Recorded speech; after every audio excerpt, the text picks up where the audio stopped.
What do you get if you mix one of Britain's top comedy stars with the Queen of Cakes? The answer: harmless fun, slapstick humour and lots of laughter. Please welcome the stars of Charley's Aunt, Matthew, Horne and Jane Asher.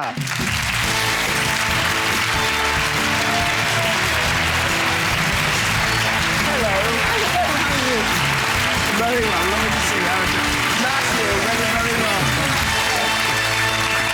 You know, from growing up, I have known that phrase, from Brazil, where the nuts come from. All my life, it just seems to be... It's a classic, but not oft performed now, Jane, really. Not so much now. I think it used to be done almost every year in the old days. It was almost like a pantomime that became a tradition. But it's been done a few times, hasn't it, over the last 10 years or so? Yeah, I think so. I think the last one was about 15 years ago, maybe. Yeah. Oh, was it as long as that? Yeah, I think so. And you are Donna Lucia d'Alvadores, and you... Lord Fancourt Baberley, who pretends he's... He's coerced into pretending to be, Oh, he is. He's not over the moon about it. You don't look a lot like Jane Asher, though, I have to say. No, I don't. And certainly not in that dress, either. So. Have you ever cross-dressed before? I'm not talking about your private life now, which is your own, but I mean on stage. I'm happy to share. I did when I was 3 years old. I wore a dress for 6 months. I wouldn't take it off. Really? How funny. Thank you. Yeah. It didn't look that good. I matched it with I married it with a sun hat, so it's it not didn't your quite best work. look. Yeah. It's taken all these years for him to get back in a frock. It's very cathartic. Wait a long time. It's been interesting with the adaptation of Man with Two Governors, Servant to Two Masters, with your Oppo James Corden. We're sort of seeing farce coming back now, which has kind of disappeared. But this is in effect a farce, isn't it? Really, there's a lot of quite slapstick stuff in it. I suppose it is. It's not really a classic farce. It's a kind of mix. But I don't think farce has ever really gone, has it? People always Well, Brian Riggs' love days, it. of course, in the Whitehall Theatre, you know, when I was a nipper, And it was me too. going He's then, too young to remember. But yes, we'll I used to love them. But are you enjoying it? That's the key, Matthew. Is it fun? Having a wonderful time. From day one, I've loved every single minute of it. I love the company. I really love the play. The theatre we're at is the Menier Chocolate Factory. I've wanted to work there for a long time. It's James, very wonderful. intimate, isn't it? It's a wonderful... It's such a lovely theatre. Yeah. It's such a London theatre. It's right by London Bridge, and it's a lovely little bit of old London, isn't it? And very intimate, very small. And the audiences just love it. They love Matt. I mean, it's quite a role to take on. It's such a well-known part. But you're also very close to them. Is that a difficulty in being quite close to them? Well, the first 2 rows are as lit as we are, so it's kind of tricky, but you get used to it. Well, I've always made sure my audience are completely in the dark, because if I actually saw their faces, they'd frighten me to death. I get to know the few in the very front row, but the dressing, is it not just crossing? You've got so many layers on there. I mean, physical difficulties apart from anything else. Well, I'm a man playing a woman, so I have to wear the man's costume underneath the dress, so, yeah, there's a petticoat as well. So Mind you, he doesn't have to wear the corsets like we girls do, so he gets away with murder. You do really have to go the whole hog, and it's all the bones and it's all the bones, all the pulling in and all that stuff. Yeah. Mind you, for you, that's not a problem. I mean, there's nothing... Bless you, Jane, there's nothing to hold in, is there, really? Goodness. But I was reading Patricia Hodge saying in the paper today, she was at Cheltenham Literature Festival, saying, I don't want to be a whinging old actress, but apart from Dame Judi Dench and Maggie Smith and Vanessa Redgrave, they get all the cream ones, and there's not much for the rest of us. Do you feel the same way? I'm enjoying the cream at this moment. Exactly. What more can I want? No, So I'm very happy. Very there. happy at the moment. Seems to be all right. Touch wood. Oh, yeah, I love it. And it isn't often you get 2 people playing the title role. It's strange, isn't it? We are both Charley's aunt. Yeah. Except he's a pretend one, I'm Except the real one. he's not. But a good... Exhausting, Matthew? Yeah, it's a 2.5-hour show, and it's quite full on. It has to be high energy, and there is, as I said, there's a certain degree of farce, but it's very physical for me. So yeah, but I mean, good. It's wonderful.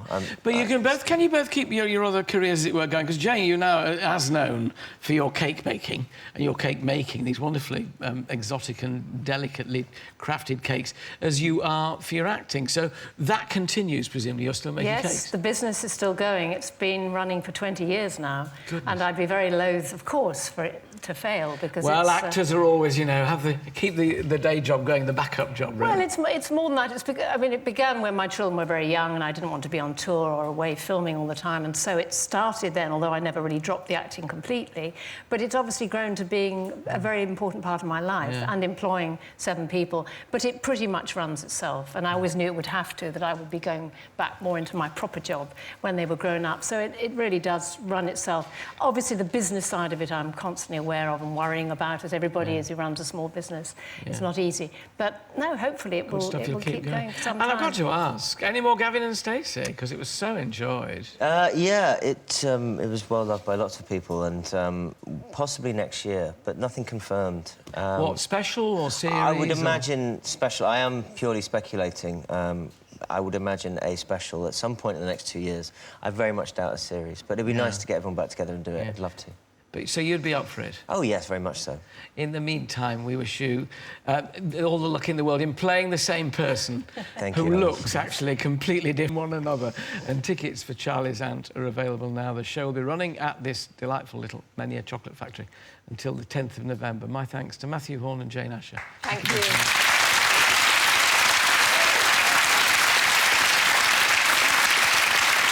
Please welcome photographer Richard Terry. Hello. But one thing you feel then, that hopefully we don't feel when we're taking action shots, is fear and caution. I mean, you've got to be extremely careful with animals like that, haven't you? You do have to be respectful of wild animals, but it doesn't need to be a wild animal to get a good action shot. It could be your pet jumping in the air towards you. Yeah. And you just have to be ready for it. Get ready and be there at the right moment. For his first tips on action photography, we sent Richard to the gym for some fast-moving snaps. Photographing dramatic action might seem pretty hard, but you can get gold medal-winning Olympic photos by following a few simple rules. It's really important when you assess a subject that you want to photograph that you not only look at what they're doing, but look at where they are, look at the surroundings, try and find a good background for them. And at the moment, looking this way is a bit dull. It's going to make a more interesting frame if there's a bit of depth and a decent background. Let's try and take a photograph here. To really nail that action, I need a fast shutter speed. And in order to do that, I have to crank the ISO right up to 1600. It's like using grainy old black and white film, but on these modern digital cameras, the grain isn't that bad at all. It's about capturing the image. So don't worry about going up in the ASA or the ISO. It's important to get the action.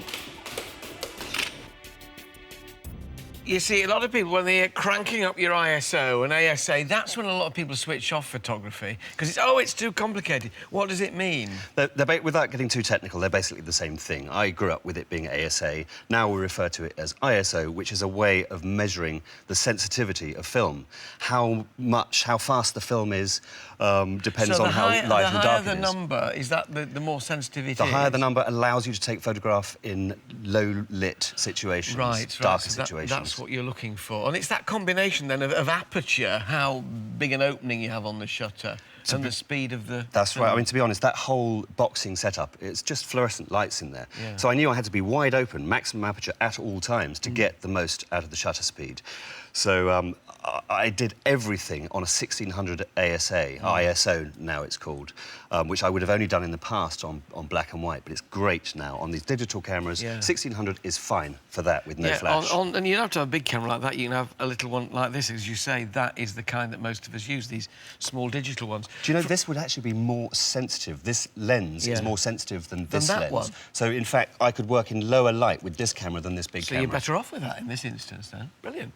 For his next tip, Richard explains how to best expose our subjects, making them the true focal point of the picture.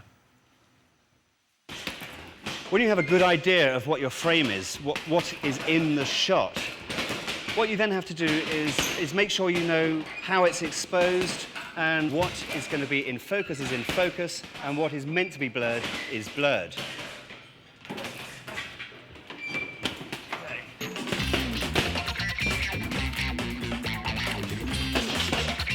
Okay, coming through.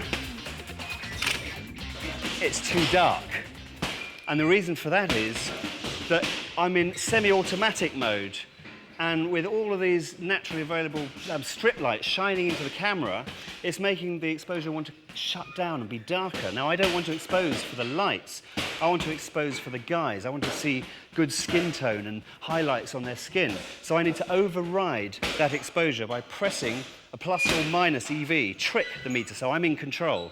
And then I wind in more exposure. I get it to overexpose, to trick it, so I get a good exposure on the boxers. Shame, nice frame, but too dark. Try again.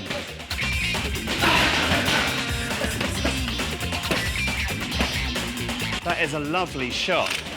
It's lovely composition. And the great thing, Richard, with digital cameras like this pocket one is with the screen on the back, you can always check what you've got, so you can see whether you need to go up and down. Just like photographers used to use Polaroids to check their exposure and sharpness. Is it better as a general rule to underexpose or to overexpose? I'm really pleased you asked that, because there I'm saying about overexposing. That was just tricking the meter. Yeah. But a tip I would give is with digital photography, always try and underexpose slightly rather than overexpose, because it's so much easier to lift a dark picture than it is to rescue. You can put light into it if the definition's there. You can raise the shadow details. If it's overexposed, highlights below and you've lost it forever. So always try and underexpose slightly digital images. Yeah. God, it's amazing, isn't it, what you can do on these new cameras. For his final tip, Richard increases the intensity of the action with a few simple lighting tricks. So we've established that you need to adjust the shutter and the exposure to get really good action shots. But as well as that, you can use lighting in unconventional ways to really add some drama to the scene. So what I'm doing here is shooting into all the available light that's behind them. So what that's doing is it's defining the muscle tone. So it's more or less silhouette, everything, all the light is behind them. You have to be really on your toes to try and get these images sharp without a flash. So I'm giving myself every bit of chance I can with a high ISO setting and as high a shutter speed as I can get. But these guys are really sharp, so you have to be on your toes, following the action and finding your focus. That's it. To me, that looks atmospheric. There's action there, you can see motion, but just enough of a sharpness in the face to see that we've caught the action. I feel as hot and sweaty as these guys do just taking a picture. I think if I've learnt one thing in this series, it's that the old thing of always have the sun behind you when you're taking a picture, or the light behind you, is to get excitement if the light comes from behind, if they're backlit. That's where you get these wonderful shiny bits, you know, and sparkly bits. It really brings them to life. Especially with the outline of boxes and capturing the definition. But I also like side lighting with these guys, particularly with the darker skin tone, to see modelling of their bodies, because the arms in these sort of pictures are everything. But also the lights that are in shot, that's so important to get low enough so they can feature. It was very dark in there, so use the highlights of the florries, the fluorescence, to add to the atmosphere. And you just end up getting a much more exciting picture. Yes. Well, talking of exciting pictures, I can't get over how good you are at home sending in your stunning pictures. Let's have a look at these. Here you go. This is Harry Higgs, a scrambling picture. Oh, look at that motocross. What I love there is the guy in the background. I love backgrounds. Yes. Just getting out of the way of all the mud being kicked up. Wonderful. Next is Frederick Farmer. Oh, look, you see, that's a shot for me, that foxglove with a bee. Is that all right? I love the fact it's left to frame that. I like the framing. I'm ashamed the bee's not sharp, but it doesn't matter. It gives some motion. It's just great to see foxgloves in the few days of sunshine we've had this year. Yeah, we've got left. Next one is from Adam Moore. Oh, look. Imagine those coming towards you. Shame they've got some engine trouble there. Yeah, where on earth were you, Adam? Yes. Oh, they're flying right at his level. Yeah. The red arrows, they're impressive for them, and to see them head on like that is quite special. And finally, Connor Coombs, who is 12. Look at this. What a great...